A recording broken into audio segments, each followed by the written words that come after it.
আল্লাহ তাআলার নামে। তোমাদের মধ্যে যারা আল্লাহ তাআলা ও তার রাসূলের আনুগত্য করবে, এর সাথে সে নেক কাজও করবে, আমি তাকে দুবার তার কাজের পুরস্কার দান করব। আমি পরকালে তার জন্য সম্মানজনক রিজিক প্রস্তুত করে রেখেছি। হে নবী পত্নীরা, তোমরা অন্য নারীদের মতো সাধারণ নারী নও।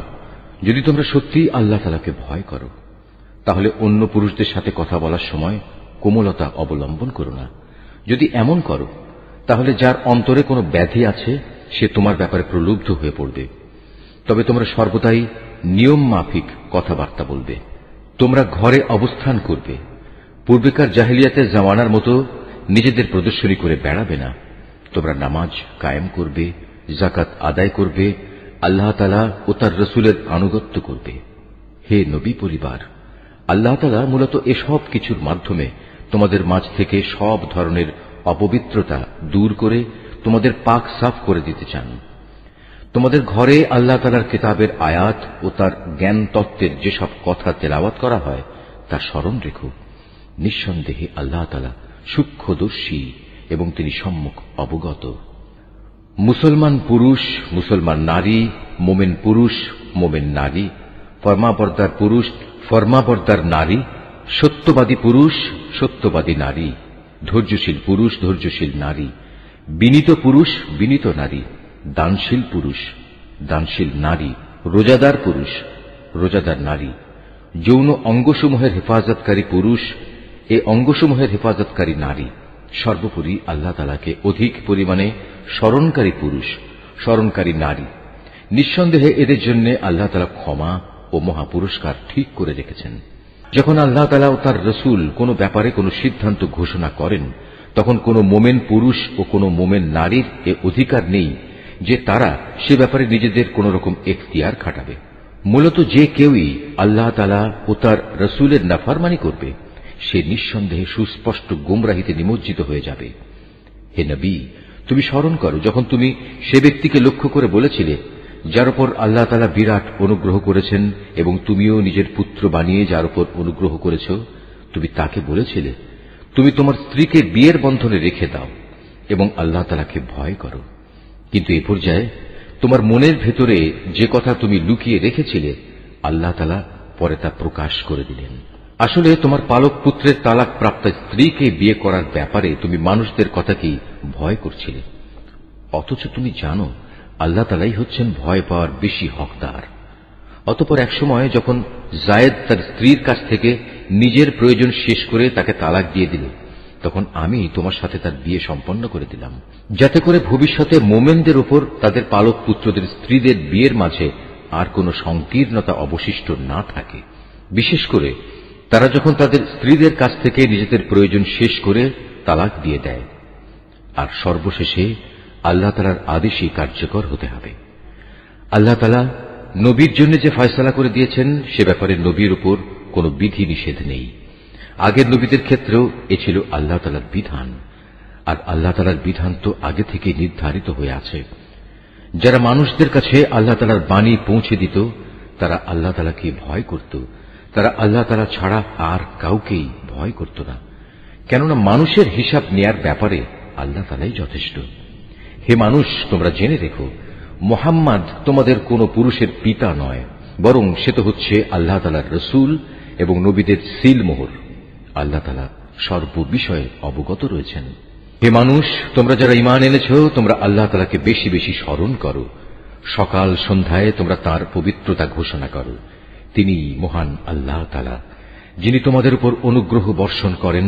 তাঁর ফেরেশতারাও তোমাদের জন্য আল্লাহ তাআলার ক্ষমা চেয়ে তোমাদের উপর অনুগ্রহ করেন, যাতে করে আল্লাহ তোমাদের অন্ধকার থেকে ইসলামের আলোর দিকে বের করে আনতে পারেন।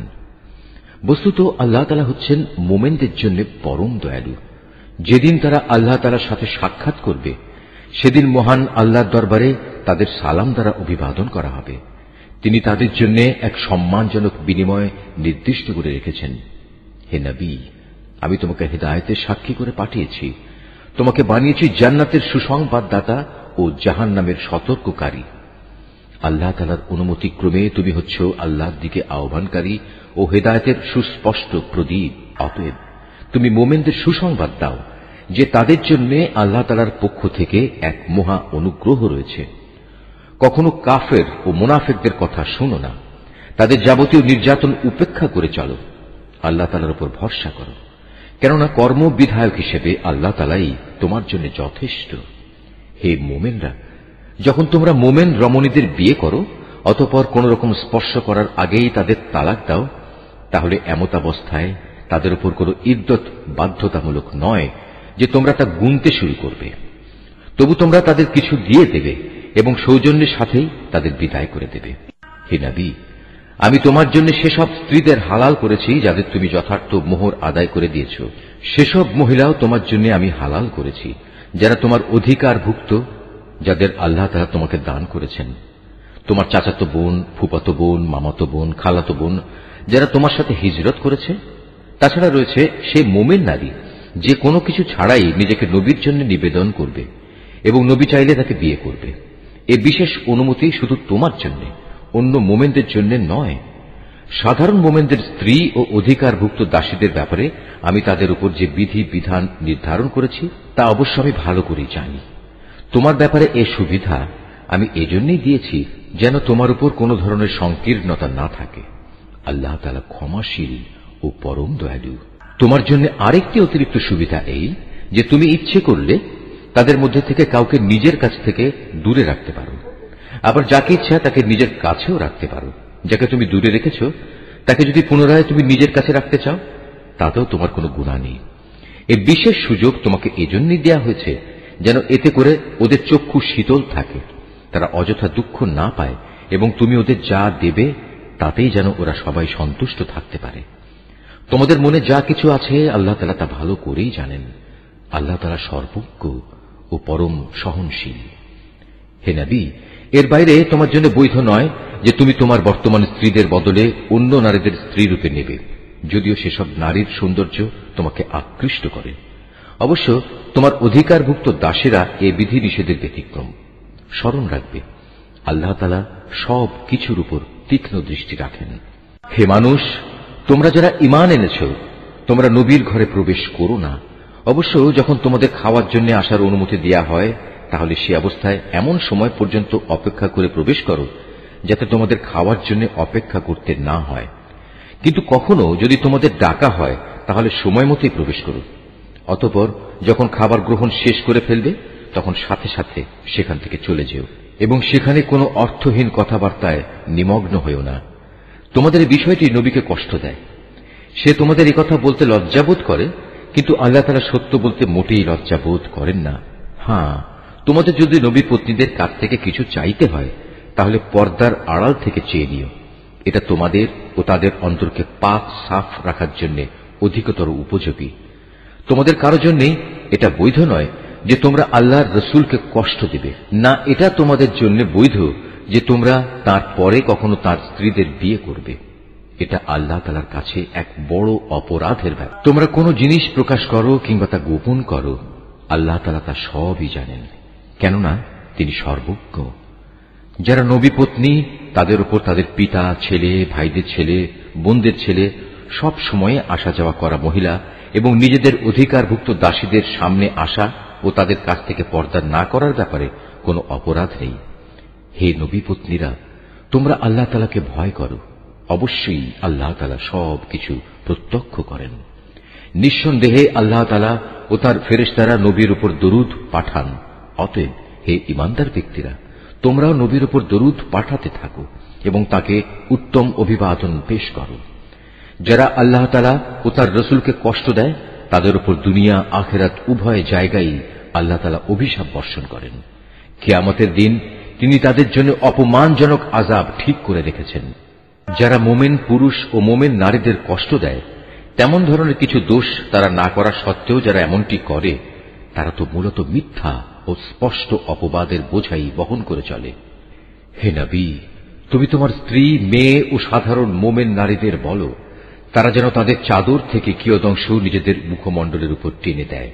এতে করে তাদের চেনা অনেকটা সহজ হবে যে তারা সম্মানিত মহিলা এবং তাদের অযথা উত্ত্যক্ত করা হবে না। তারপরেও যদি কোনো ভুল ত্রুটি হয়ে যায় তাহলে জেনে দেখো আল্লাহ তাআলা ক্ষমাশীল ও পরম দয়ালু। মুনাফিক দল, তাদের সাথে যাদের অন্তরে কুফরির ব্যাধি রয়েছে ও যারা নগরে বন্দরে তোমার বিরুদ্ধে গুজব রটনা করে বেড়ায়, তারা যদি তাদের নোংরা কার্যকলাপ থেকে বিরত না হয়, তাহলে হে নবী, আমি নিশ্চয়ই তোমাকে তাদের উপর প্রবল করে বসিয়ে দেব। অতঃপর এরা সেখানে তোমার প্রতিবেশী হিসেবে সামান্য সংখ্যক ব্যক্তি থাকতে পারবে। এরপরেও এখানে যারা থেকে যাবে তারা থাকবে অভিশপ্ত হয়ে। অতঃপর তাদের যেখানেই পাওয়া যাবে পাকড়াও করা হবে এবং বিশ্বাসঘাতকতার জন্য তাদের মৃত্যুদণ্ডে দণ্ডিত করা হবে। তোমার আগে বিদ্রোহী হিসেবে যারা অতিবাহিত হয়ে গেছে তাদের ব্যাপারেও এ ছিল আল্লাহ তাআলার নীতি। আল্লাহ তাআলার এই নিয়মে তুমি কখনো কোনো ব্যতিক্রম দেখবে না। মানুষ তোমাকে কিয়ামত সম্পর্কে জিজ্ঞেস করবে, তুমি তাদের বলো, তার জ্ঞান তো একমাত্র আল্লাহ তাআলার কাছেই রয়েছে। হে নবী, তুমি এই বিষয়টি কি করে জানবে? সম্ভবত কিয়ামত একান্ত নিকটেই এসে গেছে। তবে কিয়ামত যখনই আসুক, আল্লাহ তাআলা কাফেরদের উপর আগেই অভিশাপ দিয়েছেন এবং তাদের শাস্তির জন্য প্রজ্বলিত আগুনের শিখাও প্রস্তুত করে রেখেছেন। সেখানে তারা চিরদিন থাকবে। সেখান থেকে বেরিয়ে আসার ব্যাপারে তারা কোনো রকম অভিভাবক ও সাহায্যকারী পাবে না। সেদিন তাদের চেহারাসমূহ ওলট পালট করে প্রজ্বলিত আগুনে রাখা হবে। সেদিন তারা আফসোস করে বলবে, হায়, কত ভালো হতো যদি আমরা আল্লাহ তাআলা ও রাসূলের আনুগত্য করে আসতাম। তারা সেদিন আরো বলবে, হে আমাদের মালিক, দুনিয়ার জীবনে আমরা আমাদের নেতা ও বড়দের কথাই মেনে চলেছি, তারাই আমাদের তোমার পথ থেকে গোমরাহ করেছে। হে আমাদের মালিক, ওদের তুমি আজ দ্বিগুণ পরিমাণ শাস্তি দাও এবং তাদের উপর বড় রকমের অভিশাপ পাঠাও। হে ঈমানদার ব্যক্তিরা, তোমরা তাদের মতো হয়েও না যারা অর্থহীন অপবাদ দিয়ে মূসাকে কষ্ট দিয়েছে। আল্লাহ তাআলা তাকে সেসব কিছু থেকে নির্দোষ প্রমাণিত করলেন যা তারা তার বিরুদ্ধে রটনা করেছে। সে ছিল আল্লাহ তাআলার দৃষ্টিতে বড় মর্যাদাবান ব্যক্তি। হে ঈমানদার ব্যক্তিরা, তোমরা আল্লাহ তাআলাকে ভয় করো এবং সর্বদা সত্য কথা বলো, তাহলে তিনি তোমাদের জীবনের কর্মকাণ্ড শুধরে দেবেন এবং তোমাদের গুনাহ খাতা মাফ করে দেবেন। যে কোনো ব্যক্তি আল্লাহ তাআলা ও তার রাসূলের আনুগত্য করবে, সে অবশ্যই এক মহা সাফল্য লাভ করবে। অবশ্যই আমি কোরআনের এ আমানত একসময় আসমানসমূহ, পৃথিবী ও পর্বতমালার সামনে পেশ করেছিলাম। তারা সবাই একে বহন করতে অস্বীকৃতি জ্ঞাপন করল। সবাই এতে ভীত হয়ে গেল। অবশেষে মানুষই তা বহন করে নিল।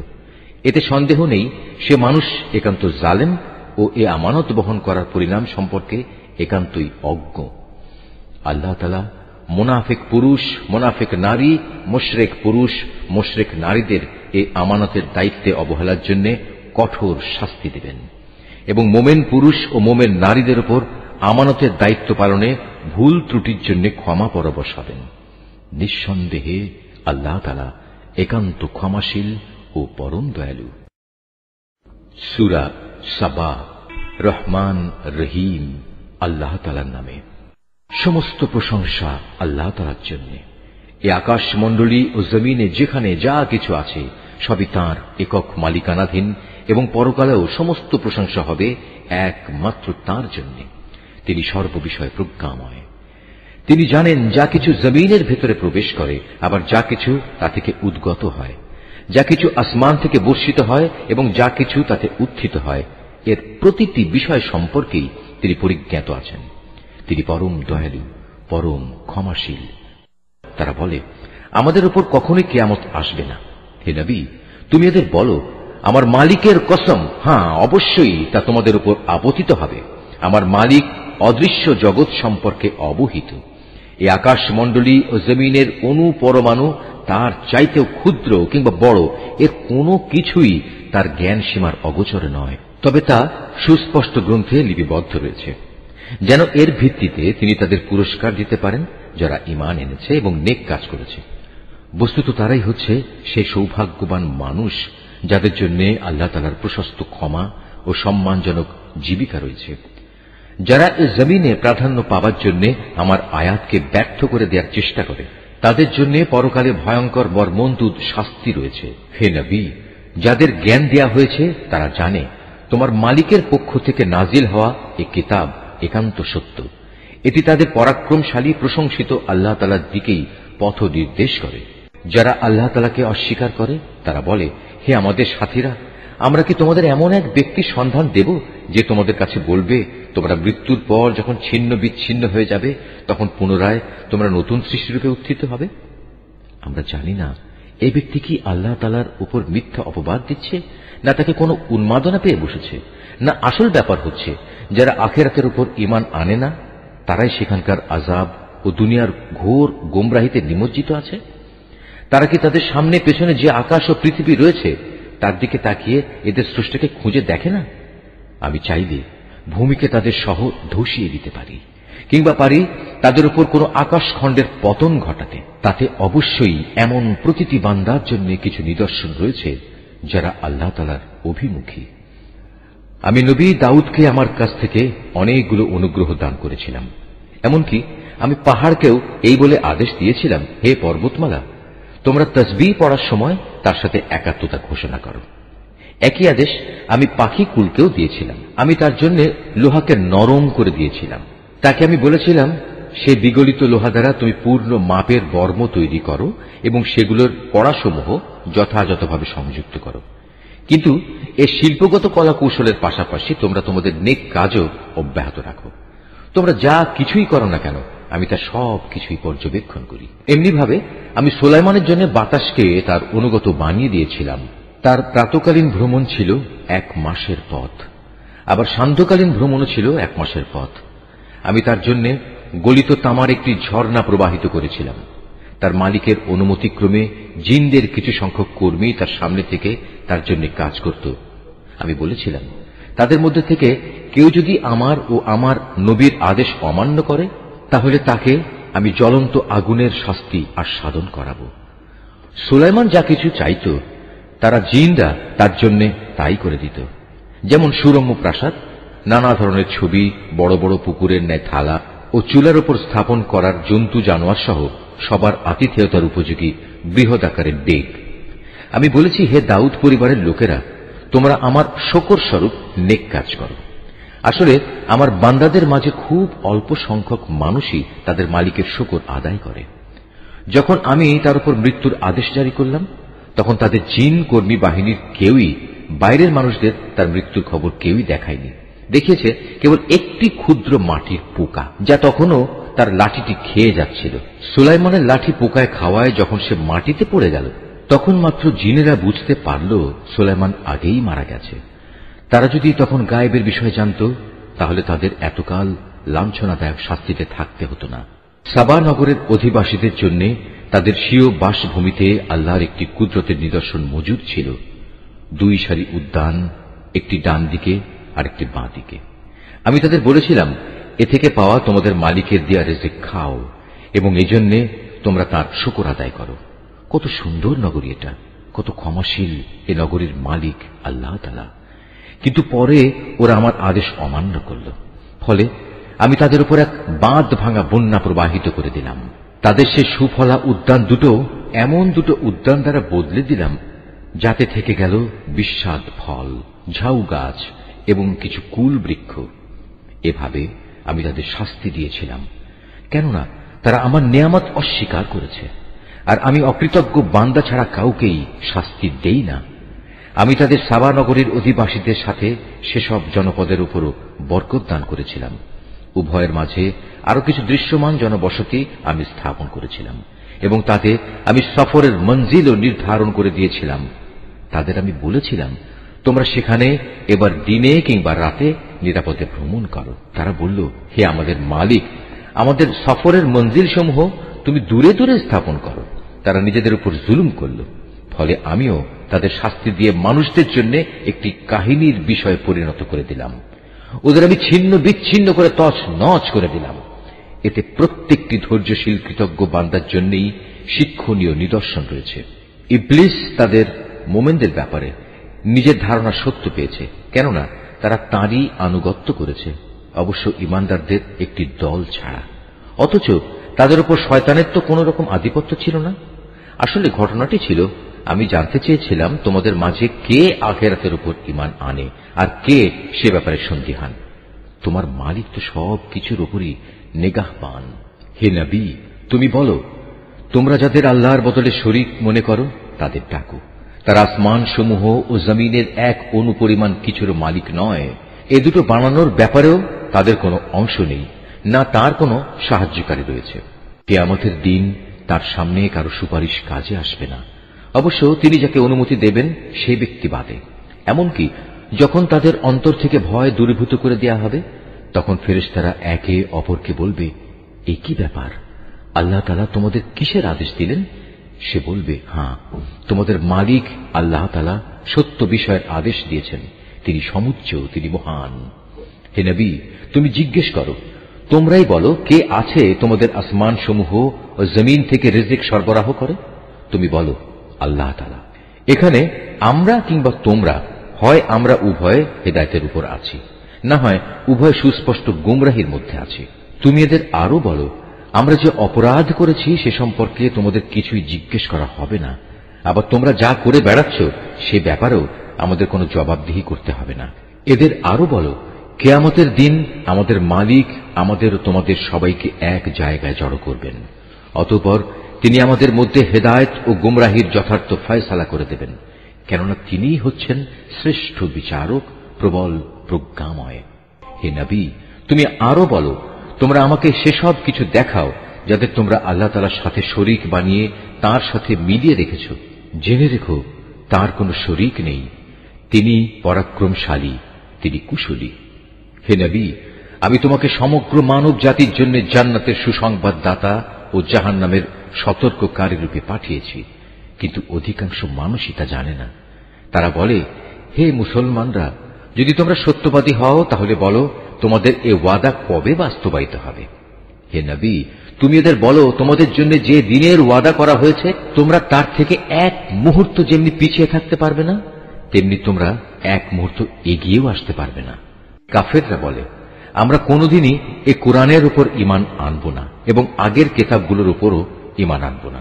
হে নবী, সেই ভয়াবহ দৃশ্য যদি তুমি দেখতে পেতে, যখন জালেমদের তাদের মালিকের সামনে দাঁড় করানো হবে, তখন তারা একজন আরেকজনের উপর কথা চাপাতে থাকবে। যাদের পদানত করে রাখা হয়েছিল তারা এ প্রাধান্য বিস্তারকারীদের বলবে, যদি তোমরা সেদিন না থাকতে তাহলে অবশ্যই আমরা মোমেন থাকতাম।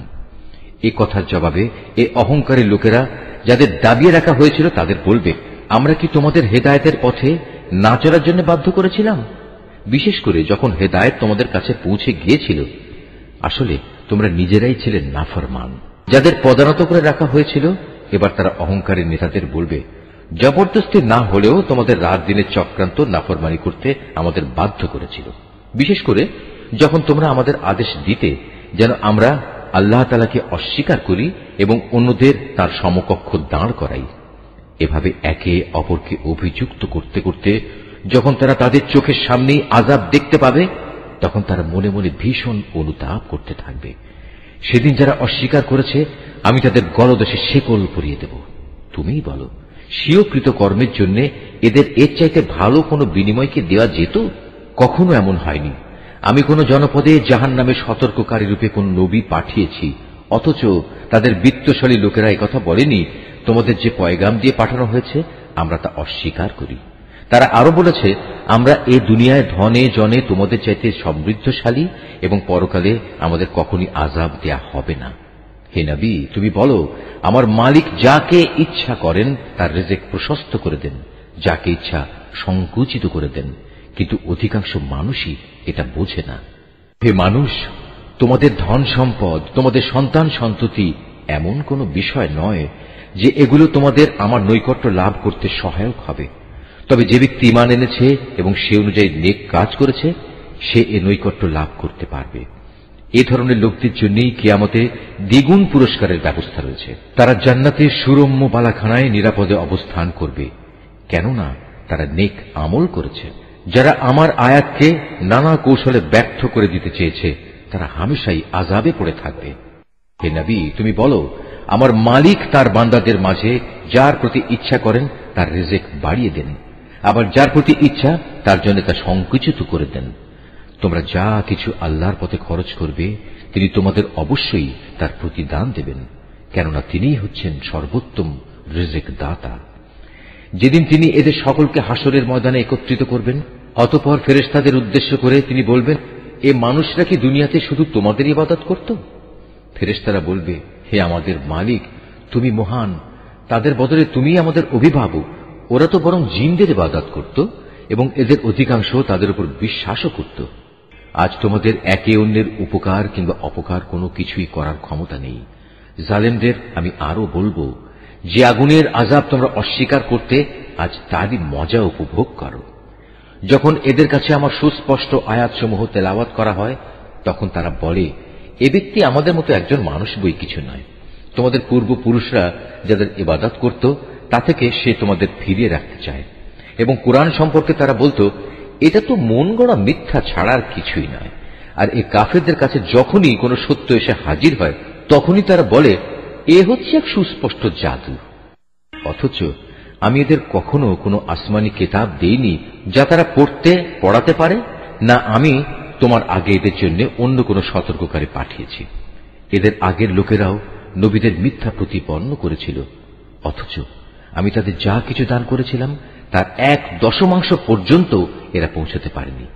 অতঃপর যখন তারা আমার নবীদের অস্বীকার করেছে, তখন তুমিও দেখেছ আমার আযাব কত ভয়ঙ্কর ছিল।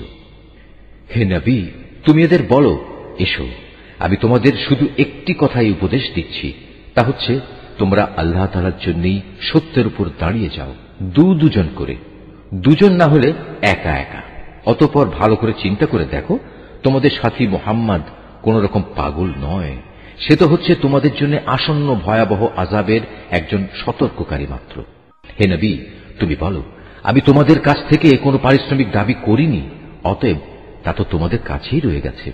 যা আদায় করা তোমাদের জন্য একান্ত অপরিহার্য। আমার পাওনা তো আল্লাহ তাআলার কাছেই, তিনি প্রতিটি বিষয়ের উপরই সাক্ষী। তুমি আরো বলো, আমার মালিক সত্য দিয়ে বাতিলকে চূর্ণ বিচূর্ণ করেন, যাবতীয় অদৃশ্য বিষয়ে তিনি পরিজ্ঞাত। তুমি বলো, সত্য এসে গেছে, বাতিল নির্মূল হয়ে গেছে। এর না সূচনা হবে আর না হবে পুনরাবৃত্তি। হে নবী, এদের বলে দাও, আমি যদি সত্য পথ থেকে বিচ্যুত হয়ে যাই, তাহলে আমার এই বিচ্যুতির পরিণাম আমার উপরই বর্তাবে। আর যদি আমি হেদায়েতের উপর থাকি, তবে তা শুধু এজন্যে যে আল্লাহ তাআলা সব কিছু শোনেন এবং সবার একান্ত নিকটে অবস্থান করছেন। হে নবী, যদি তুমি সেদিনটি দেখতে পেতে যখন এরা ভীত বিহ্বল হয়ে ঘুরতে থাকবে এবং তাদের জন্য পালানোর পথ থাকবে না এবং একান্ত নিকট থেকে তাদের পাকড়াও করা হবে, এ সময় তারা বলতে থাকবে, হ্যাঁ, আমরা তার উপর ঈমান আনলাম, কিন্তু এখন এত দূর থেকে ঈমানের নাগাল তারা কিভাবে পাবে? অথচ এরাই ইতিপূর্বে তাকে অস্বীকার করেছে, দূর থেকে ভালো করে না দেখে অনুমানের ভিত্তিতেই কথা বলেছে। আজ তাদের মাঝে ও জান্নাত সম্পর্কিত তাদের কামনা বাসনার মাঝে একটি অপ্রতিরোধ্য দেয়াল দাঁড় করিয়ে দেয়া হবে, যেমনি করা হয়েছিল তাদের পূর্ববর্তী মুশরিক সাথীদের বেলায়। মূলত ওরা সবাই বিভ্রান্তিকর সন্দেহে সন্দিহান ছিল। সূরা ফাতর। রহমান রহিম আল্লাহ তাআলার নামে। সব তারিফ আল্লাহ তাআলার জন্য, যিনি আসমান সমূহ ও জমিনের সৃষ্টিকর্তা, যিনি স্বীয় বাণী বাহক ফেরেশতাদের সৃষ্টিকর্তা, যারা 2 2, 3 3 ও 4 4 পাখা বিশিষ্ট শক্তির প্রতীক। তিনি চাইলে এ সৃষ্টির মাঝে তাদের ক্ষমতা আরো বাড়িয়ে দিতে পারেন। অবশ্যই আল্লাহ তাআলা সব বিষয়ের উপর সর্বময় ক্ষমতার মালিক। তিনি মানুষের জন্য কোনো অনুগ্রহের পথ খুলতে চাইলে কেউই তার সে পথ রোধকারী নেই। আবার তিনি যা কিছু বন্ধ করে রাখেন, তারপর তা কেউই তার জন্য পুনরায় পাঠাতে পারে না। তিনি মহাপরাক্রমশালী, প্রবল প্রজ্ঞাময়। হে মানুষ, তোমরা তোমাদের উপর আল্লাহ তাআলার নিয়ামত সমূহের কথা স্মরণ করো। আল্লাহ তাআলা ছাড়া কি তোমাদের আর কোন স্রষ্টা আছে যে তোমাদের আসমান ও জমিন থেকে রিজিক সরবরাহ করে? তিনি ছাড়া তোমাদের আর কোনই মাবুদ নেই। তারপরেও তোমরা কোথায় কোথায় ঠোকর খাচ্ছ? হে নবী, যদি এরা তোমাকে মিথ্যা প্রতিপন্ন করে তাহলে উদ্বিগ্ন হয়ো না, কেননা তোমার আগেও নবীদের এভাবে মিথ্যা প্রতিপন্ন করা হয়েছিল, আর সবকিছু তো আল্লাহ তাআলার কাছেই প্রত্যাবর্তিত হবে। হে মানুষ, আখিরাত সম্পর্কিত আল্লাহ তাআলার ওয়াদা অবশ্যই সত্য। সুতরাং দুনিয়ার এ জীবন যেন তোমাদের কোনো দিনই প্রতারিত করতে না পারে। কোন প্রতারক যেন তোমাদের আল্লাহ তাআলা সম্পর্কে কখনো ধোঁকায় ফেলতে না পারে, সে বিষয়ে বিশেষ সতর্ক থাকবে। শয়তান হচ্ছে তোমাদের শত্রু, অতএব তোমরা তাকে শত্রু হিসেবেই গ্রহণ করো। সে তার দলবলদের এই জন্যই আহ্বান করে যেন তারা তার আনুগত্য করে জাহান্নামের বাসিন্দা হয়ে যেতে পারে। যারা আল্লাহ তাআলাকে অস্বীকার করে তাদের জন্য এক কঠিন শাস্তি রয়েছে। অপরদিকে যারা তার উপর ঈমান আনে এবং ভালো কাজ করে তাদের জন্য তোমার মালিকের ক্ষমা ও মহান প্রতিদান রয়েছে। অতঃপর সে ব্যক্তি যার খারাপ কর্মকাণ্ড তার চোখের সামনে শোভন করে রাখা হয়েছে সে তাকে উত্তম কাজ হিসেবেই দেখতে পায়।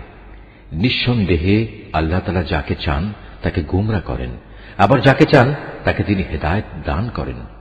তাই হে নবী, তাদের উপর আক্ষেপ করতে গিয়ে দেখো তোমার জীবন যেন বিনষ্ট হয়ে না যায়। তুমি ধৈর্য ধারণ করো, কেননা ওরা যা কিছু করছে আল্লাহ তাআলা তা ভালো করেই জানেন। আল্লাহ তাআলাই সেই মহান সত্তা যিনি তোমাদের জন্য বায়ু প্রেরণ করেন, অতঃপর তা মেঘমালাকে উড়িয়ে নিয়ে যায়, পরে তা আমি এক নির্জীব ভূখণ্ডের দিকে নিয়ে যাই। এরপর এক পর্যায়ে তা দিয়ে জমিনকে তার নির্জীব হওয়ার পর পুনরায় আমি জীবন্ত করে তুলি। ঠিক এভাবেই একদিন মানুষেরও পুনরুত্থান হবে। অতএব যদি কেউ মান মর্যাদা কামনা করে তার জানা উচিত যাবতীয় মান মর্যাদা একমাত্র আল্লাহ তাআলার জন্যই। তার দিকে শুধু পবিত্র বাক্যই উঠে আসতে পারে, আর নেক কাজই তা উচ্চাসনে ওঠায়। যারা সত্যের বিরুদ্ধে নানা ধরনের মন্দ কাজের ফন্দি আঁটে তাদের জন্য রয়েছে কঠোর আযাব। তাদের সব চক্রান্ত চূড়ান্তভাবে ব্যর্থ হবে। আল্লাহ তাআলাই তোমাদের মাটি থেকে পয়দা করেছেন, অতঃপর এক বিন্দু শুক্র থেকে তিনি জীবনের সূত্রপাত ঘটিয়েছেন। এরপর তোমাদের তিনি নরনারীর জোড় বানিয়েছেন। এখানে কোনো নারী গর্ভবতী হয় না এবং সে কোনো সন্তান প্রসব করে না, যার জ্ঞান আল্লাহ তাআলার কাছে পূর্বাহ্নে মজুদ থাকে না। আবার কারো বয়স একটু বাড়ানো হয় না এবং একটু কমানো হয় না, যা কোনো গ্রন্থে সংরক্ষিত নেই। নিঃসন্দেহে এটা আল্লাহ তাআলার জন্য নিতান্ত সহজ ব্যাপার। দুটো পানির সমুদ্র এক সমান নয়। একটির পানি সুমিষ্ট ও সুপেয়, অন্যটি হচ্ছে লোনা ও বিস্বাদ। তোমরা এর প্রত্যেকটি থেকেই মাছ শিকার করে তার তাজা গোশত আহার করো এবং মুক্তার অলংকার বের করে আনো, এবং তোমরা আরো দেখতে পাও কিভাবে সেখানে জলযানসমূহ পানি চিরে চলাচল করে, যাতে করে তোমরা আল্লাহ তাআলার দেয়া রিজিক অনুসন্ধান করতে পারো এবং যাতে করে তার প্রতি তোমরা কৃতজ্ঞতা আদায় করতে পারো। তিনি রাতকে দিনের ভেতর এবং দিনকে রাতের ভেতর প্রবেশ করান। তিনি সূর্য ও চন্দ্রকে নিয়ন্ত্রিত করেন। এরা সবাই এক সুনির্দিষ্ট কাল পর্যন্ত আবর্তন করবে। আল্লাহ তাআলাই হচ্ছেন তোমাদের সবার মালিক। সার্বভৌমত্ব তার জন্যই। তাকে বাদ দিয়ে তোমরা অন্য যেসব মাবুদকে ডাকো তারা তো তুচ্ছ একটি খেজুরের আটির বাইরে ঝিল্লিটির মালিকও নয়। যদি তোমরা তাদের ডাকো, প্রথমত তারা তো শুনবেই না। যদি তারা তা শোনেও তবে তারা তোমাদের ডাকের কোনো উত্তর দেবে না। উপরন্তু কিয়ামতের দিন তারা নিজেরাই তোমাদের এ শিরকের ঘটনা অস্বীকার করবে। এ সম্পর্কে একমাত্র সুবিজ্ঞ আল্লাহ তাআলা ছাড়া অন্য কেউই তোমাকে কিছু অবহিত করতে পারবে না। হে মানুষ, তোমরা সবাই আল্লাহ তাআলার সামনে অভাবগ্রস্ত, আর আল্লাহ তাআলা সম্পূর্ণ অভাবমুক্ত, যাবতীয় প্রশংসার মালিক।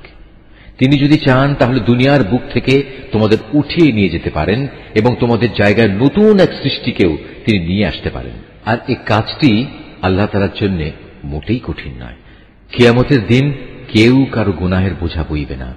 কোন ব্যক্তির উপর গুনাহের বোঝা ভারী হলে সে যদি অন্য কাউকে তা বইবার জন্য ডাকে তাহলে তার কাছ থেকে বিন্দু মাত্র তা সরানো হবে না। যাকে সে ডাকলো সে তার আত্মীয় হলেও নয়। হে নবী, তুমি তো কেবল সেই লোকদেরই জাহান্নাম থেকে সাবধান করতে পারো যারা না দেখেই তাদের মালিককে ভয় করে, উপরন্তু যারা নামাজ প্রতিষ্ঠা করে। কেউ নিজের পরিশুদ্ধি সাধন করতে চাইলে সেটা করবে সম্পূর্ণ তার নিজস্ব কল্যাণের জন্য। চূড়ান্ত প্রত্যাবর্তন তো আল্লাহ তাআলার দিকেই হবে। একজন চক্ষুষ্মান ব্যক্তি ও একজন অন্ধ ব্যক্তি কখনো সমান হতে পারে না, না কখনো আধার ও আলো সমান হতে পারে। ছায়া এবং রোদও তো সমান নয়। একইভাবে একজন জীবিত মানুষ এবং একজন মৃত মানুষও সমান নয়। আল্লাহ তাআলা যাকে ইচ্ছা তাকে ভালো কথা শোনান। তুমি কখনো এমন মানুষদের কিছু শোনাতে পারবে না যারা কবরের অধিবাসী হওয়ার মতো ভান করে।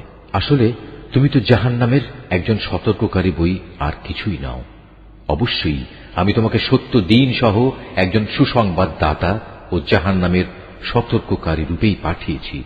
কখনো কোনো উম্মত এমন ছিল না যার জন্য কোনো না কোনো একজন সতর্ককারী অতিবাহিত হয়নি। এরা যদি তোমাকে মিথ্যা সাব্যস্ত করে তবে এর জন্য তুমি উৎকণ্ঠিত হও না। এদের আগের লোকেরাও নবীদের মিথ্যা প্রতিপন্ন করেছিল, যদিও তাদের নবীরা তাদের কাছে নবুয়তের দীপ্তিমান গ্রন্থ নিয়ে এসেছিল।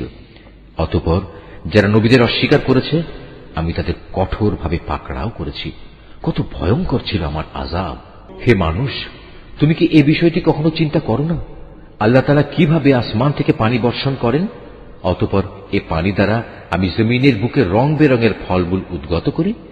এখানে পাহাড় সমূহও রয়েছে নানা রঙের, কোনটা সাদা আবার কোনটা লাল। এর রঙও আবার বিচিত্র রকমের, কোনটা সাদাও নয় লালও নয়, বরং নিকষ কালো।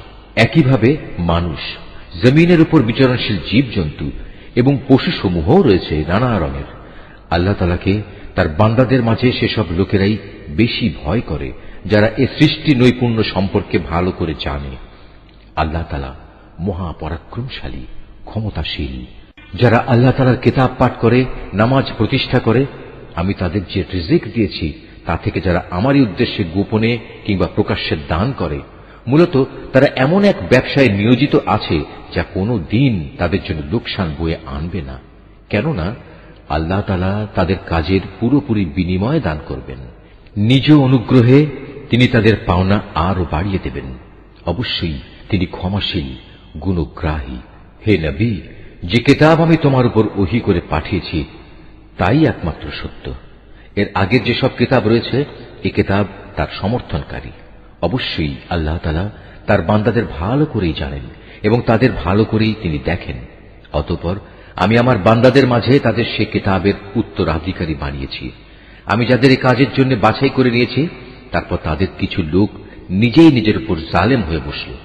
তাদের মধ্যে কিছু মধ্যমপন্থীও ছিল, তাদের মাঝে আবার এমন কিছু লোক ছিল যারা আল্লাহর মেহেরবানিতে নেক কাজে ছিল অগ্রগামী। আসলে এটাই হচ্ছে আল্লাহর সবচেয়ে বড় অনুগ্রহ। সেদিন তারা এক চিরস্থায়ী জান্নাতে প্রবেশ করবে, যেখানে তাদের সোনায় বাঁধানো ও মুক্তা খচিত কাঁকন পরানো হবে। সেখানে তাদের পোশাক হবে রেশমের। সেদিন তারা বলবে, আল্লাহর শুকর, তিনি আমাদের কাছ থেকে যাবতীয় দুঃখ কষ্ট দূরীভূত করে দিয়েছেন। অবশ্যই আমাদের মালিক ক্ষমাশীল, গুণগ্রাহী, যিনি তার একান্ত অনুগ্রহ দিয়ে আমাদের এত সুন্দর নিবাসের ব্যবস্থা করে দিয়েছেন, যেখানে আমাদের কোন রকম কষ্ট স্পর্শ করবে না আমাদের কোন রকম ক্লান্তি ও অবসাদ। অপরদিকে যারা দুনিয়ায় আল্লাহ তাআলাকে অস্বীকার করেছে তাদের জন্য রয়েছে জাহান্নামের আগুন। তখন তারা মরে যাবে, তাদের প্রতি এমন আদেশও কার্যকর হবে না। তাছাড়া তাদের আযাবও কোন রকম লঘু করা হবে না। আমি প্রতিটি অকৃতজ্ঞ ব্যক্তিকে এভাবেই শাস্তি দিয়ে থাকি। আযাবের কষ্টে তারা সেখানে আর্তনাদ করে বলবে, হে আমাদের মালিক, তুমি আজ আমাদের এই আযাব থেকে বের করে দাও। আমরা ভালো কাজ করব, আগে যা কিছু করতাম তা আর করব না। আল্লাহ তাআলা বলবেন, আমি কি তোমাদের দুনিয়ায় এক দীর্ঘ জীবন দান করিনি? সাবধান হতে চাইলে কেউ কি সাবধান হতে পারত না? তাছাড়া তোমাদের কাছে তো সতর্ককারী নবীও এসেছিল। সুতরাং এখন তোমরা আযাবের মজা উপভোগ করো। মূলত জালেমদের সেখানে কোনই সাহায্যকারী নেই। নিঃসন্দেহে আল্লাহ তাআলা আসমানসমূহ ও জমিনের যাবতীয় দেখা অদেখা বিষয় সম্পর্কে সম্যক অবগত রয়েছেন। এমনকি মানুষের মনের ভেতরে যা কিছু লুকিয়ে আছে সে সম্পর্কেও তিনি ভালো করে জানেন। তিনি এ জমিনে তোমাদের তার প্রতিনিধি বানিয়েছেন। এখন যে কোনো ব্যক্তি কুফরি করবে, তার কুফরি ও কুফরির ফলাফল তার নিজের উপরই পড়বে। কাফেরদের জন্য এ কুফরি কেবল তাদের প্রতি তাদের মালিকের ক্রোধই বৃদ্ধি করে। তদুপরি কাফেরদের এ কুফরি তাদের নিজেদের বিনাশ ছাড়া আর কিছুই বৃদ্ধি করে না। হে নবী, তুমি এদের বলো, তোমরা সেসব শরীরদের কথা ভেবে দেখেছ কি যাদের তোমরা আল্লাহর বদলে ডাকো? আমাকে দেখাও তো, তারা এ জমিনের কিছু সৃষ্টি করেছে কিনা, কিংবা আকাশমণ্ডল সৃষ্টির পরিকল্পনার মাঝে তাদের কোনো অংশ আছে কিনা?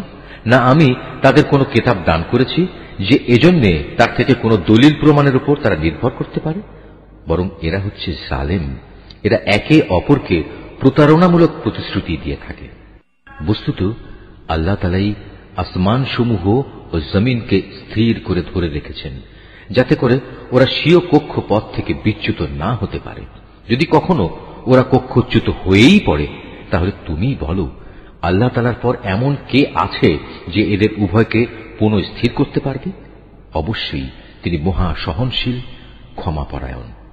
এরাই একসময় সুদৃঢ় কসম করে বলতো, যদি তাদের কাছে আল্লাহ তাআলার কাছ থেকে কোনো সতর্ককারী নবী আসে, তাহলে তারা অন্য সকল জাতি অপেক্ষা তার প্রতি অধিকতর আনুগত্যশীল হবে। অতঃপর সত্যিই যখন তাদের কাছে সতর্ককারী নবী এলো, তখন দেখা গেল তার আগমন এদের সত্য বিমুখতাই শুধু বাড়িয়ে দিল। বৃদ্ধি পেল আল্লাহর জমিনে এদের অহংকার প্রকাশ ও তাতে কুটিল ষড়যন্ত্র। কুটিল ষড়যন্ত্র জাল অবশ্য ষড়যন্ত্রকারী ছাড়া অন্য কাউকে স্পর্শ করে না। তবে কি তারা অতীতে ষড়যন্ত্রকারীদের সাথে যা কিছু ঘটেছে এখনো তেমন ধরনের কিছু প্রতীক্ষা করছে? তাই যদি হয় তবে শুনে রাখো, তুমি এদের বেলায়ও আল্লাহর বিধানের কোনো পরিবর্তন দেখবে না, না কখনো তুমি এ ব্যাপারে আল্লাহর বিধান নড়াচড়া অবস্থায় দেখতে পাবে। তারা কি জমিনে পরিভ্রমণ করেনি? তারা কি তাদের আগের বিদ্রোহী লোকদের পরিণাম দেখেনি তা কেমন ভয়াবহ ছিল? অথচ তারা এদের তুলনায় ছিল অনেক বলশালী। কিন্তু আল্লাহর সিদ্ধান্ত যখন এলো, তখন আসমান সমূহ ও জমিনের কোনো কিছুই তাকে ব্যর্থ করে দিতে পারল না। অবশ্যই তিনি সর্বজ্ঞ, সর্বশক্তিমান। আল্লাহ তাআলা মানুষকে তার বিদ্রোহমূলক আচরণের জন্য পাকড়াও করতে চাইলে ভূপৃষ্ঠের কোনো একটি জীব জন্তুকেও তিনি রেহাই দিতেন না, কিন্তু তিনি তাদের একটি সুনির্দিষ্ট সময় পর্যন্ত অবকাশ দিয়ে থাকেন। অতঃপর একদিন যখন তাদের নির্দিষ্ট সময় আসবে, তখন তিনি তাদের পাকড়াও করবেন। আল্লাহ তাআলা অবশ্যই তার বান্দাদের যাবতীয় কার্যকলাপ পর্যবেক্ষণ করেন। সূরা ইয়াসিন। রহমান রহিম আল্লাহ তাআলার নামে। ইয়াসিন, এ জ্ঞানগর্ভ কোরআনের শপথ। তুমি অবশ্যই রসূলদের একজন। নিঃসন্দেহে তুমি সরল পথের উপর প্রতিষ্ঠিত রয়েছ। পরাক্রমশালী ও পরম দয়ালু আল্লাহ তাআলার কাছ থেকেই এ কোরআনের অবতরণ, যাতে করে এর মাধ্যমে তুমি এমন একটি জাতির লোকদের সতর্ক করে দিতে পারো যাদের বাপ দাদাদের ঠিক এভাবে সতর্ক করা হয়নি, ফলে তারা গাফেল হয়ে রয়েছে। তাদের অধিকাংশ লোকের উপরই আল্লাহ তাআলার শাস্তি বিধান অবধারিত হয়ে গেছে, তাই তারা কখনো ঈমান আনবে না। আমি ওদের গলদেশ সমূহে মোটা মোটা বেড়ি পরিয়ে দিয়েছি, যা ওদের চিবুক পর্যন্ত ঢেকে দিয়েছে, ফলে তারা ঊর্ধ্বমুখী হয়ে আছে। আমি তাদের সামনে পেছনে জাহেলিয়াতের প্রাচীর দাঁড় করিয়ে দিয়েছি এবং তাদের দৃষ্টি ঢেকে দিয়েছি, ফলে তারা কিছুই দেখতে পায় না। এই অবস্থায় তুমি তাদের আল্লাহর আযাব সম্পর্কে সাবধান করো বা না করো, উভয়টাই তাদের জন্য সমান কথা। তারা কখনোই ঈমান আনবে না। তুমি তো কেবল এমন লোককেই সতর্ক করতে পারো যে আমার উপদেশ মেনে চলে এবং সে অনুযায়ী দয়াময় আল্লাহ তাআলাকে না দেখে ভয় করে। হ্যাঁ, যে আল্লাহ তাআলাকে ভয় করে তাকে তুমি ক্ষমা ও মহা প্রতিদানের সুসংবাদ দান করো। আমি মৃতকে জীবিত করি, যা কিছু তারা নিজেদের কর্মকাণ্ডের চিহ্ন হিসেবে এই পৃথিবীতে ফেলে আসে, সেগুলো সবই আমি যথাযথভাবে লিখে রাখি। প্রতিটি জিনিস আমি একটি সুস্পষ্ট কেতাবে গুণে গুণে সংরক্ষিত করে রেখেছি। হে নবী, এদের কাছে তুমি একটি জনপদের দৃষ্টান্ত পেশ করো, যখন তাদের কাছে আমার পক্ষ থেকে কয়েকজন রসূল এসেছিল। যখন আমি তাদের কাছে 2 জন রসূল পাঠিয়েছি, তখন তারা এদের উভয়কেই অস্বীকার করেছে। এরপর আমি তৃতীয় একজন নবীকে তাদের সাহায্য করেছিলাম। অতঃপর তারা সবাই তাদের কাছে এসে বলল, আমরা অবশ্যই তোমাদের কাছে রসূল হিসাবে আবির্ভূত হয়েছি। এ কথা শুনে তারা বলল, তোমরা তো দেখছি আমাদের মতো কতিপয় মানুষ ছাড়া আর কিছুই নাও। আসলে দয়াময় আল্লাহ তাআলা আমাদের জন্য কিছুই পাঠাননি, তোমরা অযথাই মিথ্যা কথা বলছো। তারা বলল, আমাদের মালিক একথা ভালো করেই জানেন, আমরা হচ্ছি অবশ্যই তোমাদের কাছে পাঠানো তার কয়েকজন রসূল। তোমাদের কাছে সুস্পষ্ট করে আল্লাহর বাণী পৌঁছে দেওয়া ছাড়া আমাদের আর কোনো দায়িত্ব নেই।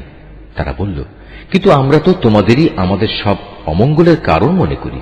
যদি তোমরা এখন এসব কাজ থেকে ফিরে না আসো, তাহলে আমরা অবশ্যই তোমাদের পাথর মারব। উপরন্তু তোমাদের অবশ্যই আমাদের কাছ থেকে আরো কঠিন শাস্তি স্পর্শ করবে। তারা বলল, তোমাদের দুর্ভাগ্য অকল্যাণ তো তোমাদের সাথেই লেগে আছে। এটা কি তোমাদের কোনো অমঙ্গলের কাজ যে তোমাদের ভালো কাজের কথা স্মরণ করিয়ে দেয়া হচ্ছে? আসলে তোমরা হচ্ছ একটি সীমা লঙ্ঘনকারী জাতি।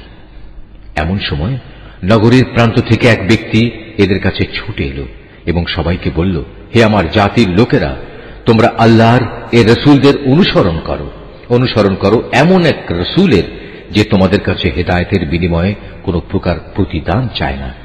আসলে যারাই তার অনুসরণ করবে তারাই হবে হেদায়েত প্রাপ্ত। নিশ্চয়ই আল্লাহ যা বলেছেন সত্য বলেছেন।